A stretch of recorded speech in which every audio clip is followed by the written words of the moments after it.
ప్రతి నెల శాలరీ వస్తున్నా ప్రశాంతంగా అనిపించట్లేదు కదా! ఈ రోజుల్లో ఉద్యోగం చేస్తున్న ప్రతి ఒక్కరూ లోపల నరకం అనుభవిస్తున్నారు. అలా ఎందుకు జరుగుతుంది? హాయ్! వెల్కమ్ టు మంచి మాటలు. ఈ రోజుల్లో చాలామంది ఉద్యోగులు బయటకు చాలా స్ట్రాంగ్‌గా కనిపిస్తున్నారు. లోపల మాత్రం నరకం అనుభవిస్తున్నారు. వాళ్ళ చేతిలో ల్యాప్‌టాప్ ఉంటుంది, నెక్‌లో ఐడీ కార్డ్ ఉంటుంది, అకౌంట్‌లోకి శాలరీ వస్తుంది. కానీ మనసులో ప్రశాంతత మాత్రం ఉండటం లేదు. అన్నీ బాగానే ఉన్నట్టే అనిపిస్తుంది. కానీ వాళ్ళ మనసులో నడిచే పెయిన్ ఎవ్వరికీ కనిపించదు. ఉదయం లేవగానే వాళ్ళ రోజు మొదలవుతుంది ఎనర్జీతో కాదు, రెస్పాన్సిబిలిటీతో. ఆఫీస్‌కి వెళ్లే ముందు నుంచే మైండ్‌లో టార్గెట్స్, మీటింగ్స్, మిస్టేక్స్ ఇవే మైండ్‌లో రన్ అవుతూ ఉంటాయి. ఇవన్నీ ఒకటైతే అందరితో స్మైల్‌గా నటించడం ఇంకో పెద్ద టాస్క్. ఇలా రోజు మొత్తం యాక్టింగ్ చేస్తూ చాలామంది అలసిపోతున్నారు. చాలామందికి జాబ్ అనేది డ్రీమ్ కాదు, నెసెసిటీ. వాళ్ళు ఇష్టంతో కాదు, పరిస్థితులతో పనిచేస్తున్నారు. ఫ్యామిలీ కోసం, పేరెంట్స్ కోసం, ఫ్యూచర్ కోసం, ఈఎంఐ కోసం తమ ఫీలింగ్స్‌ని సైడ్ పెట్టి బతుకుతున్నారు. శాలరీ వచ్చిన రోజు వాళ్ళు రిచ్ అనిపించరు, రిలీఫ్ అనిపిస్తుంది. ఎందుకంటే ఆనందం కోసం వచ్చిన మనీ కాదు, పెండింగ్ పేమెంట్స్ కోసం వచ్చిన మనీ.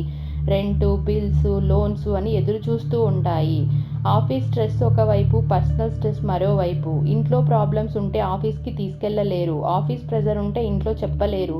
అందుకే చాలామంది సైలెంట్‌గా ఉంటారు. వీకెండ్ కోసం ఎదురు చూస్తారు, కానీ వీకెండ్ కూడా పూర్తిగా వాళ్ళది కాదు. కళ్ళు మూసి తెరిచేలోపు అది వెళ్ళిపోతుంది.